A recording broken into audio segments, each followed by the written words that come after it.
ಇಂದಿನ ಜೀವನಕ್ಕೆ ಈ ವಚನದ ಸಂಬಂಧ ಏನು ಅಂದರೆ, ಈ ವಚನ ಇಂದಿಗೂ ಯಾಕೆ ಇಷ್ಟು ಪ್ರಸ್ತುತವಾಗಿದೆ ಅಂದರೆ, ಇಂದಿನ ಕಾಲದಲ್ಲಿ ನಾವು ಸಾಮಾಜಿಕ ಜಾಲತಾಣಗಳಲ್ಲಿ ಒಳ್ಳೆಯ ಮಾತುಗಳನ್ನು ಹಂಚಿಕೊಳ್ತೇವೆ, ಸತ್ಯದ ಬಗ್ಗೆ ಪೋಸ್ಟ್ ಮಾಡ್ತೇವೆ, ಪ್ರೀತಿಯ ಬಗ್ಗೆ ಮಾತಾಡ್ತೇವೆ, ಮಾನವೀಯತೆಯ ಬಗ್ಗೆ ವಿಡಿಯೋ ಮಾಡ್ತೇವೆ. ಆದರೆ ನಮ್ಮ ಜೀವನದಲ್ಲಿ ನಾವು ಮನೆಯವರೊಂದಿಗೆ ಹೇಗೆ ವರ್ತಿಸುತ್ತೇವೆ, ನಮ್ಮ ಜೊತೆ ಕೆಲಸ ಮಾಡುವವರೊಂದಿಗೆ ನಾವು ಹೇಗೆ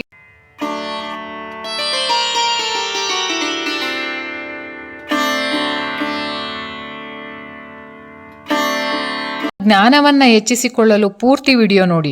ವಚನಗಳ ಅಮೂಲ್ಯ ಸಂದೇಶವನ್ನು ಮತ್ತಷ್ಟು ಅರಿತುಕೊಳ್ಳಲು ನಮ್ಮ ಚಾನಲನ್ನು ಸಬ್ಸ್ಕ್ರೈಬ್ ಮಾಡಿ, ಲೈಕ್ ಮಾಡಿ ಹಾಗೂ ನಿಮ್ಮ ಅನಿಸಿಕೆ ಅಭಿಪ್ರಾಯಗಳನ್ನು ಕಮೆಂಟ್ ಮೂಲಕ ತಿಳಿಸಿ. ನಾವು ಮಾತನಾಡುವುದು ಒಂದು ರೀತಿಯಲ್ಲಿ, ಆದರೆ ನಾವು ನಡೆದುಕೊಳ್ಳುವುದು ಮತ್ತೊಂದು ರೀತಿಯಲ್ಲಿ. ನಮ್ಮ ಮಾತುಗಳಲ್ಲಿ ಒಳ್ಳೆಯತನ ಇರುತ್ತದೆ, ಆದರೆ ನಮ್ಮ ಕೆಲಸಗಳಲ್ಲಿ ಅದೇ ಒಳ್ಳೆಯತನ ಕಾಣಿಸುತ್ತದೆಯೇ?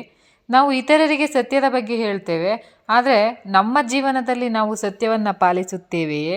ಇದೇ ಪ್ರಶ್ನೆಯನ್ನು ಸಾವಿರಾರು ವರ್ಷಗಳ ಹಿಂದೆ ಬಸವಣ್ಣನವರು ತಮ್ಮನ್ನೇ ತಾವು ಪ್ರಶ್ನಿಸಿಕೊಂಡಿದ್ದಾರೆ ನೋಡಿ. ನಾನು ಹೇಳುವುದು ಒಂದು, ನಾನು ಮಾಡುವುದು ಒಂದು. ಇಂತಹ ಬದುಕಿನಿಂದ ದೇವರನ್ನು ಒಲಿಸಿಕೊಳ್ಳಲು ಸಾಧ್ಯವೇ?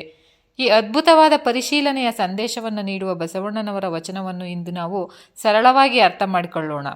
ವಚನವು ಹೀಗಿದೆ ನೋಡಿ: ಎನ್ನ ನಡೆಯೊಂದು ಪರಿ, ಎನ್ನ ನುಡಿಯೊಂದು ಪರಿ, ಎನ್ನೊಳಗೇನೂ ಶುದ್ಧವಿಲ್ಲ ನೋಡಯ್ಯ, ನುಡಿಗೆ ತಕ್ಕ ನಡೆಯ ಕಂಡೆಡೆ, ಕೂಡಲ ಸಂಗಮ ದೇವ ತನ್ನೊಳಗಿಪ್ಪನಯ್ಯ. ಈ ವಚನದ ಸರಳವಾದ ಭಾವಾರ್ಥ: ಬಸವಣ್ಣನವರು ಇಲ್ಲಿ ಬೇರೆಯವರ ತಪ್ಪನ್ನು ತೋರಿಸುತ್ತಿಲ್ಲ, ಅವರು ತಮ್ಮನ್ನು ತಾವು ಪರಿಶೀಲಿಸಿಕೊಳ್ಳುತ್ತಿದ್ದಾರೆ. ನನ್ನ ನಡೆ ಒಂದು ರೀತಿಯಾಗಿದೆ, ನನ್ನ ಮಾತು ಮತ್ತೊಂದು ರೀತಿಯಾಗಿದೆ, ನನ್ನ ಒಳ ಮನಸ್ಸಿನಲ್ಲಿ ಸಂಪೂರ್ಣವಾದ ಶುದ್ಧತೆ ಇನ್ನೂ ಬಂದಿಲ್ಲ ಎಂದು ಅತ್ಯಂತ ವಿನಯದಿಂದ ಹೇಳ್ಕೊಳ್ತಾರೆ. ಇದು ಬಹಳ ದೊಡ್ಡ ಆತ್ಮ ಪರಿಶೀಲನೆ. ಸಾಮಾನ್ಯವಾಗಿ ಮನುಷ್ಯ ತನ್ನ ತಪ್ಪನ್ನು ಒಪ್ಪಿಕೊಳ್ಳಲು ಇಷ್ಟಪಡುವುದಿಲ್ಲ. ಬೇರೆಯವರ ತಪ್ಪು ನಮಗೆ ಬೇಗ ಕಾಣಿಸುತ್ತೆ ನೋಡಿ. ಆದರೆ ನಮ್ಮ ಮಾತು ಮತ್ತು ನಮ್ಮ ನಡೆ ಒಂದೇ ಆಗಿದೆಯೇ ಎಂದು ನಮ್ಮನ್ನು ನಾವು ಪ್ರಶ್ನಿಸಿಕೊಳ್ಳುವುದು ಬಹಳ ಕಷ್ಟದ ಕೆಲಸ ನೋಡಿ. ಬಸವಣ್ಣನವರು ಈ ವಚನ ನಮಗೆ ಅದನ್ನೇ ಕಲಿಸುತ್ತೆ. ಎನ್ನ ನುಡಿಯೊಂದು ಪರಿ ಮೊದಲನೆಯ ಸಾಲಲ್ಲಿ ಹೇಳ್ತಾರೆ. ಇದರ ಅರ್ಥ ಏನು? ನಮ್ಮ ನಡೆ ಎಂದರೆ ಕೇವಲ ನಾವು ನಡೆಯುವ ರೀತಿಯಲ್ಲ. ಇಲ್ಲಿ ನಡೆ ಎಂದರೆ ನಮ್ಮ ಆಚರಣೆ, ಜೀವನ ಶೈಲಿ ಮತ್ತು ಕರ್ಮಗಳು.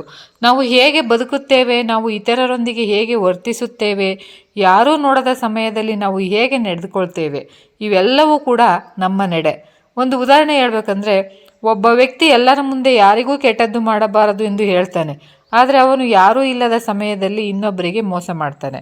ಅವನ ನುಡಿ ಒಂದು ರೀತಿಯದ್ದು, ನಡೆ ಮತ್ತೊಂದು ರೀತಿಯದ್ದು. ಇಂತಹ ಜೀವನವನ್ನು ಬಸವಣ್ಣನವರು ಪ್ರಶ್ನಿಸ್ತಾರೆ. ಎನ್ನ ನುಡಿಯೊಂದು ಪರಿ. ನುಡಿ ಅಂದರೆ ಕೇವಲ ಬಾಯಿಂದ ಬರುವ ಮಾತಲ್ಲ. ನಮ್ಮ ಮಾತು ನಮ್ಮ ವ್ಯಕ್ತಿತ್ವವನ್ನು ತೋರಿಸುತ್ತೆ. ನಾವು ಸತ್ಯವನ್ನು ಮಾತನಾಡುತ್ತಿದ್ದೇವೆಯೇ? ನಾವು ಕೊಟ್ಟ ಮಾತನ್ನು ಉಳಿಸಿಕೊಳ್ಳುತ್ತಿದ್ದೇವೆಯೇ? ನಮ್ಮ ಮಾತಿನಿಂದ ಮತ್ತೊಬ್ಬರ ಮನಸ್ಸಿಗೆ ನೋವಾಗುತ್ತಿದೆಯೇ? ನಮ್ಮ ಮಾತು ಮತ್ತು ನಮ್ಮ ಕೆಲಸ ಒಂದಕ್ಕೊಂದು ಹೊಂದಿಕೆಯಾಗುತ್ತದೆಯೇ? ಇವುಗಳನ್ನು ನಾವು ಯೋಚಿಸಬೇಕು ನೋಡಿ. ಒಬ್ಬರಿಗೆ ನೀವು ಕಷ್ಟದಲ್ಲಿದ್ದರೆ ನಾನು ನಿಮ್ಮ ಜೊತೆ ಇರುತ್ತೇನೆ ಅಂತ ಹೇಳಿ ಅವರು ನಿಜವಾಗಿಯೂ ಕಷ್ಟಕ್ಕೆ ಸಿಲುಕಿದಾಗ ದೂರ ಸರಿದ್ರೆ ಆ ಮಾತಿಗೆ ಬೆಲೆ ಏನು ಬಂತು ಹೇಳಿ? ಆದ್ದರಿಂದಲೇ ಬಸವಣ್ಣನವರು ನಡೆ ಮತ್ತು ನುಡಿ ಒಂದಾಗಬೇಕು ಅಂತ ಹೇಳ್ತಾರೆ. ಎನ್ನೊಳಗೇನೂ ಶುದ್ಧವಿಲ್ಲ ನೋಡಯ್ಯ. ಈ ಸಾಲು ತುಂಬ ಆಳವಾದದ್ದು ನೋಡಿ. ಇಲ್ಲಿ ಬಸವಣ್ಣನವರು ತಮ್ಮೊಳಗಿನ ದೋಷಗಳನ್ನು ತಾವೇ ಒಪ್ಪಿಕೊಳ್ತಾರೆ. ಹೊರಗಿನಿಂದ ನಾವು ಎಷ್ಟೇ ಒಳ್ಳೆಯವರಂತೆ ಕಾಣಿಸಿಕೊಂಡರೂ ನಮ್ಮ ಮನಸ್ಸಿನೊಳಗೆ ಅಸೂಯೆ, ಕೋಪ, ದ್ವೇಷ, ಅಹಂಕಾರ, ಸ್ವಾರ್ಥ ಇವೆಲ್ಲ ತುಂಬಿದರೆ ನಿಜವಾದ ಶುದ್ಧತೆ ಇನ್ನೂ ಬಂದಿಲ್ಲ ಅಂತ. ನಾವು ದೇವರ ಮುಂದೆ ದೀಪ ಹಚ್ಚಬಹುದು, ಪೂಜೆ ಮಾಡಬಹುದು, ದೇವಾಲಯಕ್ಕೂ ಕೂಡ ಹೋಗಬಹುದು. ಆದರೆ ನಮ್ಮ ಮನಸ್ಸಿನೊಳಗೆ ಇನ್ನೊಬ್ಬರ ಬಗ್ಗೆ ದ್ವೇಷವಿದ್ದರೆ ನಮ್ಮ ಭಕ್ತಿ ಸಂಪೂರ್ಣವಾಗಿದೆಯೇ? ಇದು ಬಸವಣ್ಣನವರ ಆತ್ಮ ಪರಿಶೀಲನೆಯ ಸಂದೇಶ ನೋಡಿ. ನುಡಿಗೆ ತಕ್ಕ ನಡೆ. ವಚನದ ಕೊನೆಯ ಭಾಗ ಬಹಳ ಸುಂದರವಾಗಿದೆ ನೋಡಿ. ನುಡಿಗೆ ತಕ್ಕ ನಡೆಯ ಕಂಡೆಡೆ, ಕೂಡಲ ಸಂಗಮ ದೇವ ತನ್ನೊಳಗಿಪ್ಪನಯ್ಯ. ಅಂದರೆ ನಮ್ಮ ಮಾತಿಗೆ ತಕ್ಕಂತೆ ನಮ್ಮ ನಡೆ ಇದ್ದರೆ, ನಮ್ಮ ಜೀವನದಲ್ಲಿ ಸತ್ಯ, ಶುದ್ಧತೆ ಮತ್ತು ಪ್ರಾಮಾಣಿಕತೆ ಇದ್ದರೆ ಅಲ್ಲಿ ದೇವರ ಸಾನ್ನಿಧ್ಯವನ್ನು ಕಾಣ್ಬೋದು ಎಂಬ ಭಾವನೆ ಇಲ್ಲಿ ವ್ಯಕ್ತವಾಗುತ್ತೆ ನೋಡಿ. ದೇವರನ್ನು ಹುಡುಕಲು ನಾವು ಎಲ್ಲಿಗೆ ಹೋಗಬೇಕು? ದೂರದ ಸ್ಥಳಕ್ಕೆ ಹೋಗಬೇಕಾಗಿಲ್ಲ. ಮೊದಲು ನಮ್ಮೊಳಗೆ ನೋಡಬೇಕು. ನಮ್ಮ ಮಾತು ಮತ್ತು ನಮ್ಮ ಕರ್ಮ ಒಂದಾಗಿದೆಯೇ? ನಮ್ಮ ಮನಸ್ಸು ಶುದ್ಧವಾಗಿದೆಯೇ? ನಾವು ಯಾರಿಗಾದರೂ ಅನ್ಯಾಯ ಮಾಡುತ್ತಿಲ್ಲವೇ? ನಮ್ಮಿಂದ ಮತ್ತೊಬ್ಬರಿಗೆ ನೋವಾಗುತ್ತಿಲ್ಲವೇ? ಇವುಗಳ ಬಗ್ಗೆ ಯೋಚಿಸಿದಾಗ ನಮ್ಮೊಳಗಿನ ದೇವರನ್ನು ನಾವು ಅರಿಯಲು ಪ್ರಾರಂಭಿಸುತ್ತೇವೆ. ಇಂದಿನ ಜೀವನಕ್ಕೆ ಈ ವಚನದ ಸಂಬಂಧ ಏನು ಅಂದರೆ, ಈ ವಚನ ಇಂದಿಗೂ ಯಾಕೆ ಇಷ್ಟು ಪ್ರಸ್ತುತವಾಗಿದೆ ಅಂದರೆ, ಇಂದಿನ ಕಾಲದಲ್ಲಿ ನಾವು ಸಾಮಾಜಿಕ ಜಾಲತಾಣಗಳಲ್ಲಿ ಒಳ್ಳೆಯ ಮಾತುಗಳನ್ನು ಹಂಚಿಕೊಳ್ತೇವೆ, ಸತ್ಯದ ಬಗ್ಗೆ ಪೋಸ್ಟ್ ಮಾಡ್ತೇವೆ, ಪ್ರೀತಿಯ ಬಗ್ಗೆ ಮಾತಾಡ್ತೇವೆ, ಮಾನವೀಯತೆಯ ಬಗ್ಗೆ ವಿಡಿಯೋ ಮಾಡ್ತೇವೆ. ಆದರೆ ನಮ್ಮ ಜೀವನದಲ್ಲಿ ನಾವು ಮನೆಯವರೊಂದಿಗೆ ಹೇಗೆ ವರ್ತಿಸುತ್ತೇವೆ, ನಮ್ಮ ಜೊತೆ ಕೆಲಸ ಮಾಡುವವರೊಂದಿಗೆ ನಾವು ಹೇಗೆ ವರ್ತಿಸುತ್ತೇವೆ, ನಮಗಿಂತ ಕೆಳಗಿನ ಸ್ಥಾನದಲ್ಲಿರುವವರನ್ನು ನಾವು ಹೇಗೆ ನೋಡ್ತೇವೆ, ಇದು ನಮ್ಮ ನಿಜವಾದ ವ್ಯಕ್ತಿತ್ವವನ್ನು ತೋರಿಸುತ್ತೆ. ಸಾಮಾಜಿಕ ಜಾಲತಾಣದಲ್ಲಿ ನಾವು ತೋರಿಸುವ ವ್ಯಕ್ತಿತ್ವಕ್ಕಿಂತ ನಮ್ಮನ್ನು ಹತ್ತಿರದಿಂದ ತಿಳಿದಿರುವವರಿಗೆ ನಾವು ಹೇಗಿದ್ದೇವೆ ಎಂಬುದೇ ಮುಖ್ಯ. ಆದ್ದರಿಂದ ಬಸವಣ್ಣನವರ ವಚನ ನಮಗೆ ಒಂದು ಕನ್ನಡಿಯಂತೆ. ಇದು ಬೇರೆಯವರ ಮುಖವನ್ನು ತೋರಿಸುವುದಿಲ್ಲ, ನಮ್ಮದೇ ಮುಖವನ್ನು ತೋರಿಸುತ್ತೆ. ಒಂದು ಸಣ್ಣ ಉದಾಹರಣೆ ಕೊಡಬೇಕಾದ್ರೆ, ಒಬ್ಬ ತಂದೆ ತನ್ನ ಮಗನಿಗೆ ಯಾವಾಗಲೂ ಹೇಳ್ತಿದ್ದ, ಸುಳ್ಳು ಹೇಳ್ಬಾರ್ದು, ಯಾರಿಗೂ ಮೋಸ ಮಾಡಬಾರ್ದು, ಪ್ರಾಮಾಣಿಕವಾಗಿ ಬದುಕಬೇಕು ಅಂತ. ಒಂದಿನ ತಂದೆಗೆ ಯಾರೋ ಫೋನ್ ಮಾಡಿದ್ರು. ಮಗ ಫೋನ್ ತೆಗೆದುಕೊಂಡು ಅಪ್ಪ ಮನೆಯಲ್ಲಿ ಇಲ್ಲ ಎಂದು ಹೇಳು ಅಂತ ತಂದೆ ಮಗನಿಗೆ ಹೇಳಿದ್ರು. ಆಗ ಮಗ ಆಶ್ಚರ್ಯದಿಂದ ಕೇಳಿದ, ಅಪ್ಪ, ನೀವು ನನಗೆ ಸುಳ್ಳು ಹೇಳಬಾರ್ದು ಅಂತ ಹೇಳಿರ್ತೀರಲ್ಲ. ಆ ಒಂದು ಪ್ರಶ್ನೆಗೆ ತಂದೆ ತನ್ನ ತಪ್ಪನ್ನು ತೋರಿಸಿತು. ಇದೇ ನುಡಿಗೆ ತಕ್ಕ ನಡೆ. ಅಂದರೆ ಮಕ್ಕಳಿಗೆ ನಾವು ಏನು ಹೇಳ್ತೇವೆ ಎನ್ನುವುದಕ್ಕಿಂತ ನಾವು ಏನನ್ನು ಮಾಡ್ತೇವೆ ಎನ್ನುವುದು ಅವರು ಹೆಚ್ಚು ಕಲಿತಾರೆ. ಆದ್ದರಿಂದ ನಮ್ಮ ನಡೆ ಮತ್ತು ಮಾತಿಗಿಂತ ದೊಡ್ಡ ಪಾಠ ಯಾವುದೂ ಇಲ್ಲ ನೋಡಿ. ನಮ್ಮ ಜೀವನದಲ್ಲಿ ಅಳವಡಿಸಿಕೊಳ್ಳಬೇಕಾದ 3 ವಿಷಯಗಳು ಯಾವುವು ಅಂದರೆ, ಮಾತಿಗಿಂತ ಮೊದಲು ಯೋಚಿಸಬೇಕು. ನಾವು ಹೇಳುವ ಮಾತನ್ನು ನಾವು ನಿಜವಾಗಿಯೂ ಪಾಲಿಸುತ್ತೇವೆಯೇ ಎಂದು ಯೋಚಿಸಬೇಕು.